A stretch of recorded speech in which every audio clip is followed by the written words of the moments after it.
السلام علیکم ناظرین، آج ہم جس مسلم حکمران کا تعارف آپ کے سامنے رکھنے جا رہے ہیں، تاریخ میں انہیں نصر الدین غزنوی کے نام سے جانا جاتا ہے۔ یہ محمود غزنوی کے والد تھے، ان کا نام نصر الدین تھا۔ یہ سلطنت غزنویہ کے بانی تھے۔ سبکتگین یعنی شہزادہ ان کا لقب تھا، یہ ترکی زبان کا لفظ ہے۔ امیر نصر الدین کا شجر نسب یزدگرد ساسانی تاجک سے ملتا ہے۔ یہ ایران کا شاہی خاندان تھا۔ 10ویں صدی عیسوی میں جب بغداد کے خلفاء کی فوجی قوت ماند پڑنے لگی تو وسیع و عریض اسلامی سلطنت کے طول و اطراف میں خود مختار ریاستیں جنم لینے لگیں۔ اسی عرصے میں سلطنت سامانیہ کا قیام عمل میں آیا۔ خود مختار سامانیہ ریاست کے 5ویں سلطان عبد المالک کے پاس سے غلام تھا، جو وقت کے بادشاہ کو بھانمتی کے کرتب دکھا کر اس کا دل بہلایا کرتا، لیکن قدرت کو کچھ اور منظور تھا۔ لہٰذا اس ترک غلام کی ذہانت نے عبد المالک بن نوح کو کافی متاثر کیا، جس بنا پر سلطان نے اسے درباری عہدے سے نواز دیا۔ اپنی قابلیت اور وفاداری کے بل بوتے پر وہ ترقی کرتا ہوا خراسان کا گورنر بن گیا۔ اسے دربار میں اس قدر عزت کی نگاہ سے دیکھا جاتا کہ عبد المالک کی رحلت کے بعد درباری امراء نے بذریعہ خط اس سے پوچھا کہ تخت و تاج کسے عطا کیا جائے۔ اس نے ایسی رائے دی جس سے نئے حاکم سے اختلافات پیدا ہو گئے۔ اس وجہ سے اس غلام نے اپنی 3000 سپاہ کو جمع کیا اور کوہ سلیمان کی وسطی علاقہ غزنی میں آ بسا۔ اس غلام نے ہرات، سیستان اور بلخ کے علاقوں پر مشتمل ایک آزاد ریاست کی بنیاد ڈالی، مگر 2 سال بعد 963 عیسوی میں اس دار فانی سے کوچ کر گیا۔ تاریخ میں اسے الپتگین کے نام سے جانا جاتا ہے۔ امیر نصر الدین سبکتگین بھی اس کا غلام تھا۔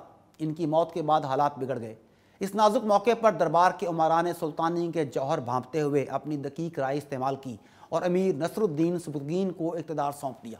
کچھ تاریخ دان رقم تراز ہیں کہ سبکتگین دراصل ایران کے شاہی خانوادے کا شہزادہ تھا، جسے کسی بے رحم نے شیر خارگی میں اغوا کر کے بیچ ڈالا تھا، جسے بالآخر الپتگین بادشاہ نے بخارا کے سوداگر سے خریدا، جو اپنی قابلیت کے عوض فوج کا سپہ سالار بنا، اور پھر بادشاہ نے اپنی دختر بھی اس کے نکاح میں دے دی۔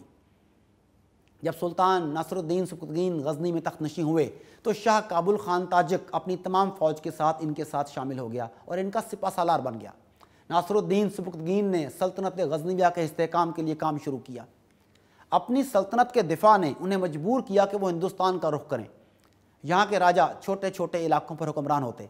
یہاں انہوں نے کئی علاقوں کو فتح کیا۔ واقعہ کچھ اس طرح تھا کہ جب سبکتگین بادشاہ بنا تو اس وقت پنجاب پر راجہ جے پال کی حکمرانی تھی، جس کی ریاست کی حدود بھٹنڈا سے لے کر دریائے سندھ کو عبور کرتے ہوئے پشاور تک تھی، جبکہ جے پال کا دارالحکومت لاہور تھا۔ شمال مغرب میں مسلمان سلطنت کے قیام نے جے پال کے اندر تعصب کی آگ جلا دی اور وہ اس سلطنت کو مضبوط ہونے سے قبل ہی نیست و نابود کرنے کے خواب دیکھنے لگا۔ اسی اثناء میں اس نے ایک عظیم الشان لشکر تیار کیا اور پشاور اور کابل کے وسط میں لمغان کے مقام پر ڈیرے ڈال دیے۔ دوسری جانب سے سبکتگین فوج لے کر آیا اور دونوں فوجیں ایک دوسرے کے آمنے سامنے آ گئیں۔ جنگ کے دوران سبکتگین کے بیٹے محمود نے اپنی شجاعت کا خوب مظاہرہ کیا۔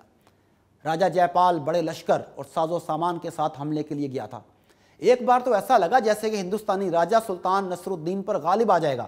جب سلطان نصر الدین نے دیکھا کہ حالات ان کے حق میں نہیں تو وہ دعا کے لیے اللہ کے حضور سجدہ ریز ہو گئے اور نصرت الہی کے طلبگار ہوئے۔ پھر کچھ ہی وقت میں وہاں کے حالات قدرتی طور پر بدل گئے۔ سخت ہوا چلی، بہت برف اور بارش برسنے لگی، سرد اور تند ہوا کا طوفان نازل ہوا۔ اخوانیوں کو اس سے اتنی مشکل کا سامنا نہ کرنا پڑا کیونکہ وہ برفانی تھے، لیکن ہندوؤں نے یہ عذاب پہلے نہ دیکھا تھا۔ جب لحاف اور رضائیاں نہ ملیں تو ان کے جسم اکڑ گئے۔ ہزاروں کی تعداد میں ہندو لشکر کے سپاہی سردی کی تاب نہ لا کر جان سے ہاتھ دھو بیٹھے۔ جو بچ گئے ان کے حوصلے پست ہو گئے۔ راجہ جے پال نے پریشانی کے عالم میں صلح کا پیغام بھیجا۔ سبکتگین نے مشاورت کی، تمام امراء نے صلح کی حمایت کی، مگر محمود نے کہا دشمن خود ہماری جانب آیا ہے، اس لیے یہ بہتر نہ ہوگا کہ اسے اس قابل چھوڑ دیا جائے کہ وہ پھر لشکر جرار تیار کر کے ہمیں اذیت دے۔ لیکن سبکتگین نے اپنے فرزند کو سمجھایا کہ حریف کی کمزوری سے فائدہ حاصل کرنا مردوں کا کام نہیں۔ آخر جے پال سے صلح ہو گئی، تاوان جنگ مقرر ہوا۔ اس کے بعد راجہ واپس لاہور آ گیا اور ساتھ میں امیر نصر الدین نے اپنے کچھ آدمی بھیج دیے۔ لیکن لاہور پہنچ کر برہمنوں نے راجہ کو بھڑکایا کہ تاوان دینے میں ذلت ہے اور خراج دینے سے خوب بدنامی ہوگی۔ ان کے اس عمل سے یہاں یہ تو واضح ہو جاتا ہے کہ ہندو کی فطرت میں یہ شامل ہے کہ جب یہ دبا ہوتا ہے تو صلح کے لیے تیار ہوتا ہے، لیکن جیسے ہی اسے سکھ کا سانس آتا ہے یہ وعدہ خلافی کرتا ہے اور غداری کرتا ہے۔ بالآخر راجا نے ان برہمنوں کی باتوں میں آ کر تاوان دینے سے انکار کر دیا اور مسلم فوج کے آدمی جیل میں ڈال دیے۔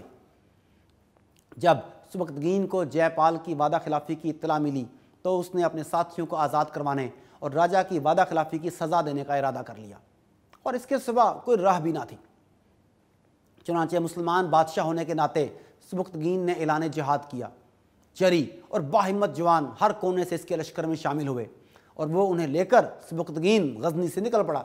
دوسری جانب جے پال کو جب اسلامی لشکر کی آمد کی خبر ملی تو اس نے دلی، قلنجار، کنوج اور اجمیر کے راجاؤں سے یہ کہہ کر امداد طلب کی کہ پنجاب ہندوستان کا دروازہ ہے، اگر مسلمان اس پر قابو ہو گئے، اس پر قابض ہو گئے تو پھر تمہیں بھی ایک دن اپنی ریاستوں سے ہاتھ دھونا پڑیں گے۔ یہ وطن کی لاج رکھنے کا لمحہ ہے۔ جے پال کے اس پرجوش پیغام نے راجوں کو نرم کر دیا۔ دھرم کا معاملہ سمجھتے ہوئے انہوں نے دل کھول کر مالی امداد کی اور مشکل وقت میں فوج سمیت پہنچنے کے عزم کا اظہار بھی کیا۔ راجہ ہندوستانی لشکر لے کر اپنی سلطنت کی سرحد پشاور پہنچا اور سبکتگین کو روکا۔ راجہ کے پاس 1,00,000 سے زائد لشکر تھا، جبکہ سبکتگین کی فوج صرف 20,000 تھی، یعنی 1 اور 5 کی نسبت۔ ہندو کو اپنی تعداد پر بڑا ناز تھا اور اسی وجہ سے وہ ابتدا میں بے جگری سے لڑے، لیکن اللہ کو تکبر خاک میں ملانا تھا، لہٰذا غزنوی بہادروں کے ہاتھوں دشمن گاجر مولی کی مانند کٹنے لگے۔ ٹڈی دل فوج ہزارہا لاشیں چھوڑ کر بھاگ نکلی۔ قاداور، بہادر اور رحم دل سبکتگین کی افواج نے دریائے سندھ تک ان کا پیچھا کیا، جس کے نتیجے میں موجودہ خیبر پختونخوا تک کا علاقہ سبکتگین کے قبضے میں آ گیا، جہاں وہ فوجی چھاؤنی قائم کر کے غزنی لوٹ آیا۔ 20 سال حکومت کرنے کے بعد 997 عیسوی میں سبکتگین انتقال کر گئے۔ ان کے تعارف سے یہ بھی آپ کے سامنے ہو گیا کہ محمود غزنوی کو ہندوستان کیوں فتح کرنا پڑا۔ اصل میں راجہ جے پال انہیں کمزور سمجھتے ہوئے ان سے جنگیں لڑ کر ان کا خاتمہ کر کے اپنی سلطنت کو وہاں تک وسعت دینا چاہتا تھا، لیکن وہ مسلمان ہی کیا جو اپنے اوپر حملے کے وقت خاموش ہو جائے اور بے چارگی میں مارا جائے۔ چنانچہ سلطان نصر الدین نے اسے خوب سبق سکھایا اور رہی صحیح کسر اس کے بیٹے سلطان محمود غزنوی نے پوری کر دی۔ آج کے زر خرید لبرل یہ تو بہت پروپیگنڈا کرتے نظر آئیں گے کہ انہوں نے حملہ کیا اور ہندو راجاؤں کو سخت نقصان پہنچایا، لیکن یہ نہیں بتائیں گے کہ ہندوستانی راجاؤں کی خباستوں نے انہیں مجبور کیا تھا کہ وہ انہیں سبق سکھائیں، اور برہمنوں کی ترغیب نے راجاؤں کو ایسا کرنے پر مجبور کیا تھا۔ اس لیے برہمنوں کو بھی سبق سکھانا ضروری تھا، اور ان کی کمائی کا سب سے بڑا ذریعہ مندروں کی کمائی تھا۔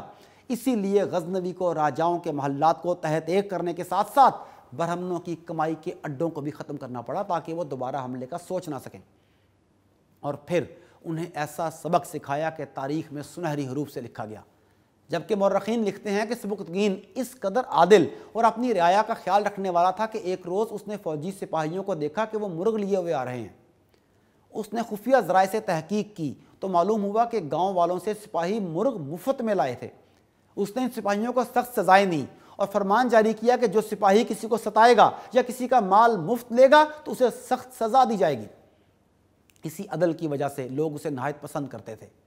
جو اپنی فوجیوں کو، ذرا سوچئے، جو اپنے فوجیوں کو کسی سے مفت مال نہ لینے دے وہ کہیں لوٹ کیا کرے گا؟ لیکن ہندوؤں کے زیر اثر اور ان کے فنڈز پر پلنے والے کچھ ناعاقبت اندیش آج انہی کے بارے میں ہرزہ سرائیاں کرتے ہیں۔ دعا ہے کہ اللہ تعالیٰ انہیں ہدایت دے اور سلطان نصر الدین کو غریق رحمت کرے۔ آج کے لیے اتنا ہی، اگلی ویڈیو تک کے لیے اجازت، اللہ نگہبان۔